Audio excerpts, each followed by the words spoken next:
মুর্শিদাবাদ উত্তরণের তরফ থেকে যে দুদিন ব্যাপী বাৎসরিক অনুষ্ঠানের আয়োজন করা হয়েছে, আজ তার দ্বিতীয় দিন। গতকাল ছিল প্রথম পর্ব। প্রথম পর্বে আমরা দেখেছিলাম নানা রকম নিবেদন, সাহিত্যিক নিবেদন অবশ্যই, এবং কালকের সন্ধ্যা দুর্যোগ থাকা সত্ত্বেও ভীষণই জমে উঠেছিল। আপনারা যারা কালকে ছিলেন তারা জানেন অনুষ্ঠান অনেকক্ষণই হয়েছে, কিন্তু আমাদের কোনো রকমভাবে মনে হয়নি যে অনুষ্ঠান আমাদের ভালো লাগছে না। শেষ পর্যন্ত যারা ছিলেন তারা জানেন পুরো সময় ধরেই অনুষ্ঠান খুবই ভালো গেছে। আমরা আশা রাখবো আজকের অনুষ্ঠানও ভীষণই ভালো হবে, তার কারণ যেভাবে অনুষ্ঠান সাজানো হয়েছে তাতে সেটাই হওয়ার কথা। অনেক নামি দামি শিল্পীরা আজকে রয়েছে, যারা নিজেদের যারা স্বনামধন্য, যাদের আলাদা করে পরিচয় করানোর দরকার পড়ে না। মুর্শিদাবাদের বুকে বসে এই রকম গুণী শিল্পীদের পারফরমেন্স দেখতে পাওয়া একটা খুব আনন্দের ব্যাপার। আমরা আজকে আমাদের সময় সংক্ষিপ্ত, তার কারণ বললাম অনেকেই রয়েছেন আজকের পারফরমেন্সে। আমরা সরাসরি অনুষ্ঠানে চলে যাব, তবে তার আগে মুর্শিদাবাদ উত্তরণকে যিনি দেখছেন 2007 থেকে, তাকে একটু দেখে নেব। তিনি একটু মুর্শিদাবাদে উত্তরণের উত্তরোত্তর উত্তরণ কিরকম ভাবে হয়ে চলেছে, কিভাবে তিনি দেখেছেন উত্তরণকে, সে কথা একটু আমাদের বলবেন। আমরা ডেকে নেব ডক্টর জয়দেব বিশ্বাসকে আমাদের সঙ্গে মঞ্চে। ডক্টর জয়দেব বিশ্বাস।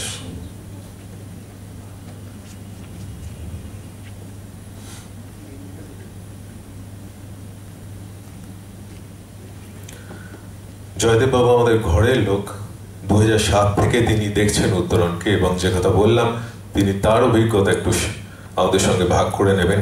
আমরা ওনাকে একটু বরণ করে নেব, তারপর ওনার মুখে দু চার কথা শুনবো।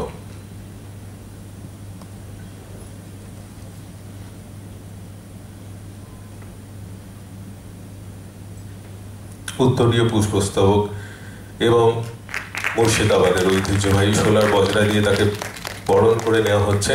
আমরা আবারও ধন্যবাদ দেব আমাদের স্পন্সর বাজনা ঘরকে, যারা এই শোলার বজরা স্পন্সর করেছেন আমাদেরকে।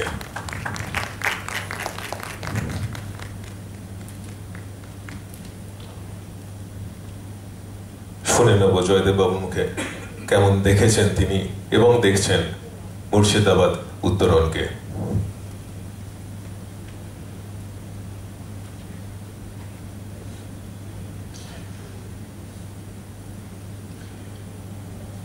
এই সভাগৃহে উপস্থিত গুণীজনদের প্রত্যেককে যথাযথ অভিনন্দন, নমস্কার এবং প্রণাম জানিয়ে আজকে একটি অন্য ধরনের অনুষ্ঠানে আমি এসেছি, সেই ভাবনাটা আপনাদের সঙ্গে আমি শেয়ার করে নেব।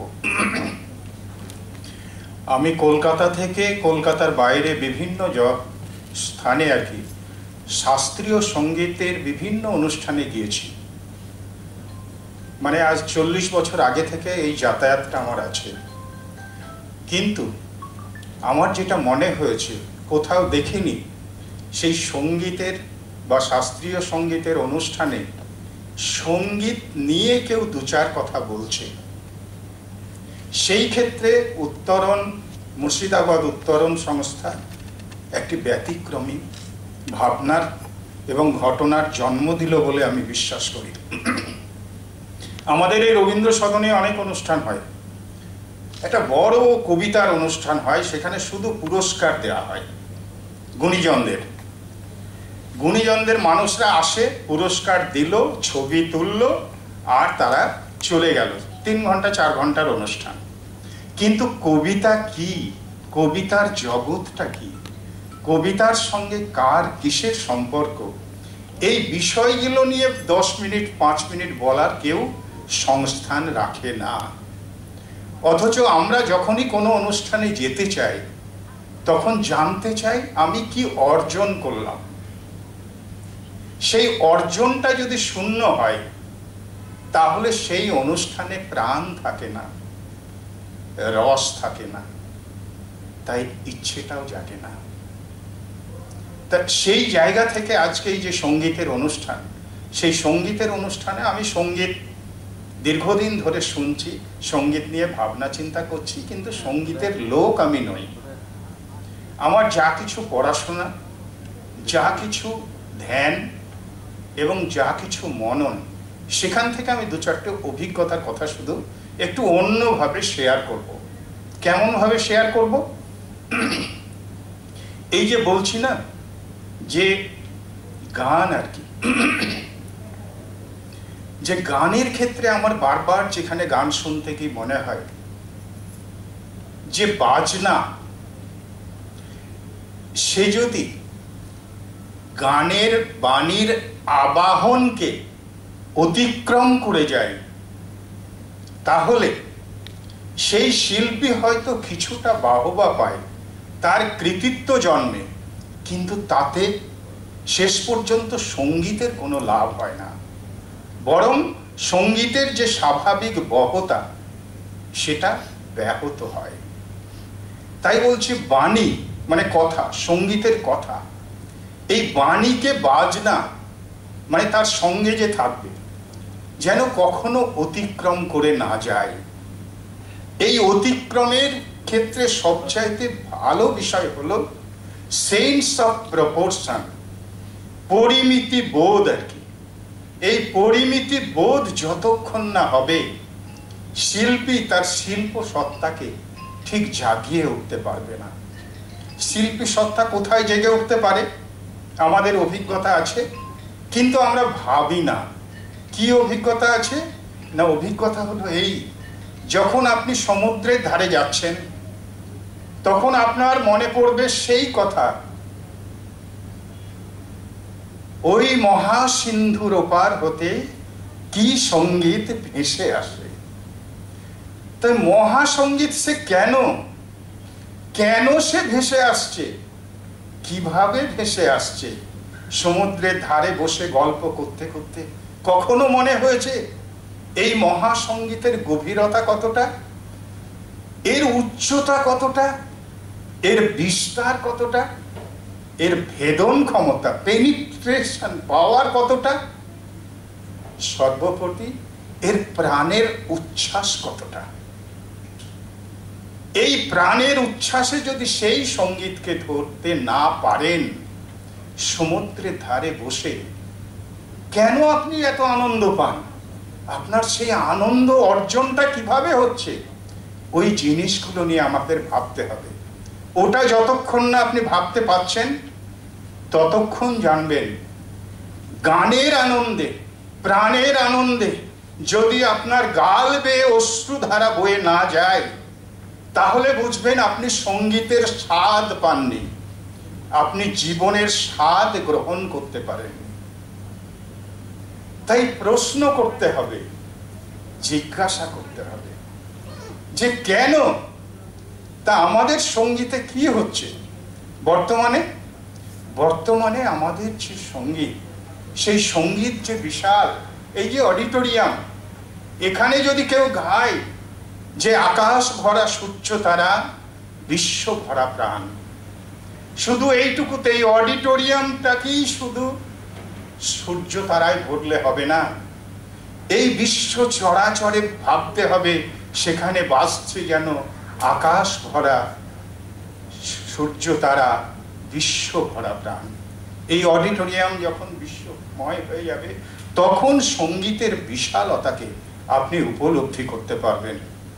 রবীন্দ্রনাথ বিশ্বাস করতেন যন্ত্রের স্বর মানে যন্ত্রের শব্দ যেন গানের শব্দকে কখনো অতিক্রম করে না যায়।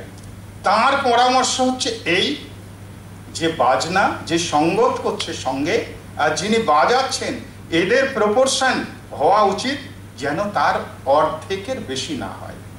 আমি ভাবছি এখানে মাননীয় অরবিন্দ মণ্ডল সেতার বাজাচ্ছেন, তার সঙ্গে তবলা বাজছে, কিন্তু তবলার বাদন যেন ওই সেতারের সুরটাকে আচ্ছন্ন করে ঢেকে না দেয়। রবীন্দ্রনাথের পরামর্শ যেন অর্ধেক থাকে। তাই এই অর্ধেক, এই ভাবনার জায়গা থেকেই এই সঙ্গীতকে যখন আমরা ভাবি তখন মনে হয় সঙ্গীতকে বিশ্বজনীনতার স্পর্শ দিতে হবে, তাকে মাটির গন্ধ দিতে হবে, তাকে মুক্তির স্বাদ দিতে হবে। কিন্তু আমাদের গুরুজিরা এবং আমাদের যারা শিক্ষার্থী, যারা গান শেখে আর কি, তাদের তফাৎটা কি? তারা গানের আহ্বানটা জানে না, গানের বাণীটা তারা বোঝে না। তারা পড়ে যায় একটা সুরের, শাস্ত্রীয় সঙ্গীতের একটা দীর্ঘদিন ধরে চলে আসা পরিকাঠামোর ছাঁচের মধ্যে তারা পড়ে যায়।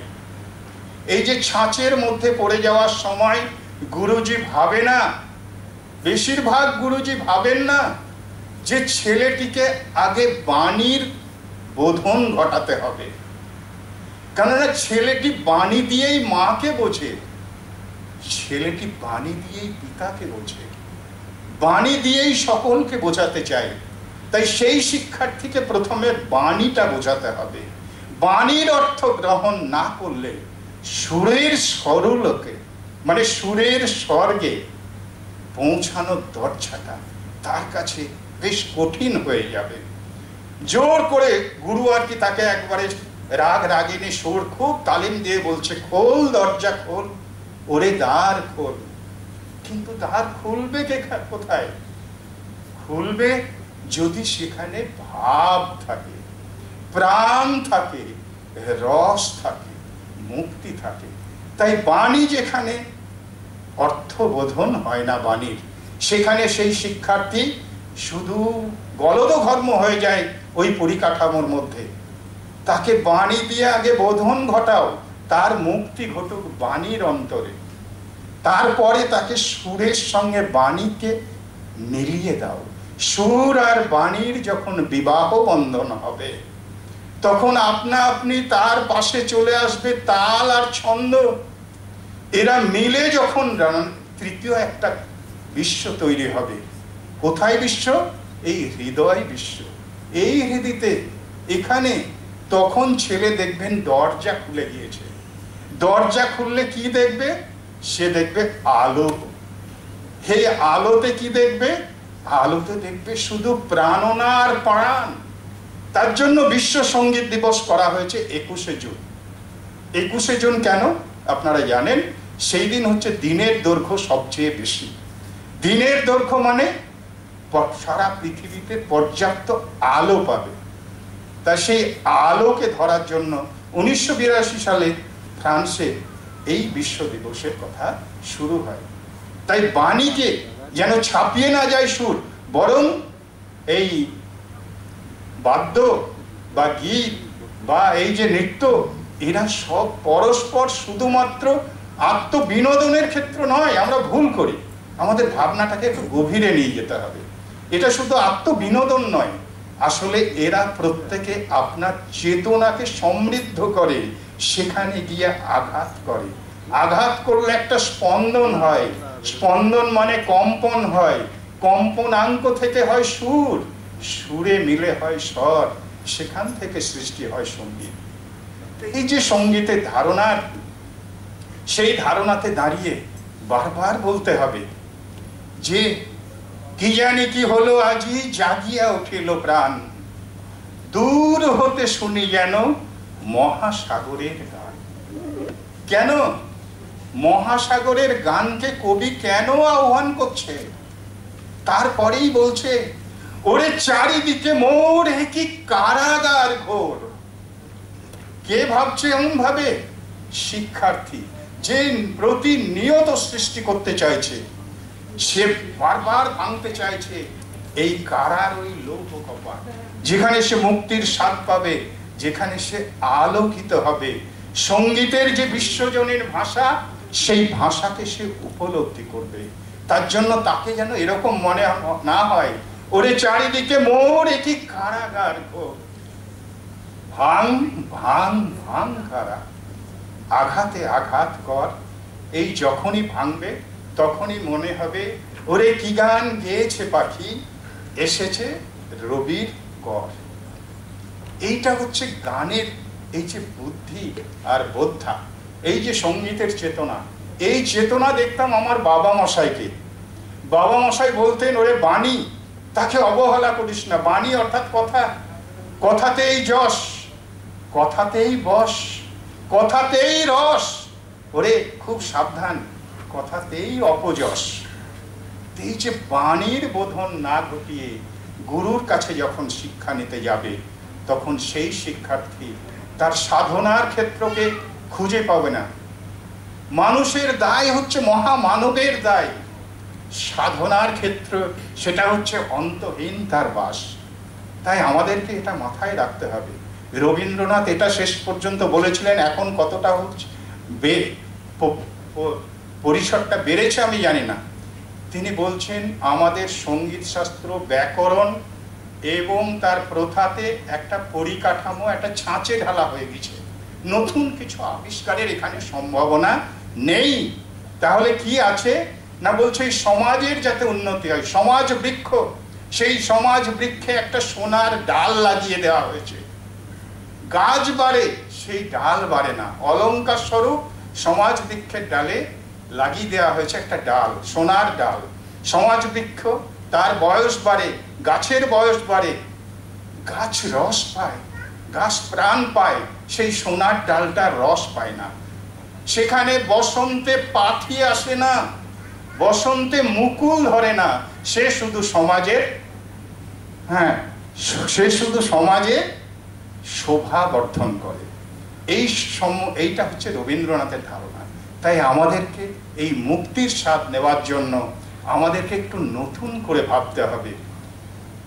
কবিতা আর গান, সঙ্গীত হচ্ছে পরস্পর সহযোগী, কিন্তু কবিতার ভাবের মুক্তি আছে বলে সে আজ অপেক্ষাকৃত উচ্চতর অবস্থানে। সঙ্গীতকে সেই ভাবের জগতে মুক্তি দিতে হবে। তাই আমরা বলবো, বন্ধু একটু দাঁড়া, ব্যাকগ্রাউন্ড মিউজিক হবে, কেন কেন কেন, বন্ধু একটু দাঁড়া, বাতাসে আজ লাগলো সারা, তারপর আকাশ হবে স্বচ্ছ প্রেমিক, প্রেমিক কৃষ্ণচূড়া, আকাশ হবে স্বচ্ছ প্রেমিক, প্রেমিক কৃষ্ণচূড়া। তাই সঙ্গীতকে বিশ্বজনীন এই হৃদয়টাকে বিশ্বাত্মার সঙ্গে মিশিয়ে দিতে হলে আমাদেরকে বারবার বলতে হবে, আকাশ হবে স্বচ্ছ প্রেমিক, প্রেমিক কৃষ্ণচূড়া। নমস্কার, ভালো থাকবেন, আনন্দে থাকবেন। ধন্যবাদ ডক্টর জয়দেব বিশ্বাসকে। আমরা সরাসরি চলে যাব আমাদের পরের অনুষ্ঠানে। এর পরে রয়েছে তবলা লহরা।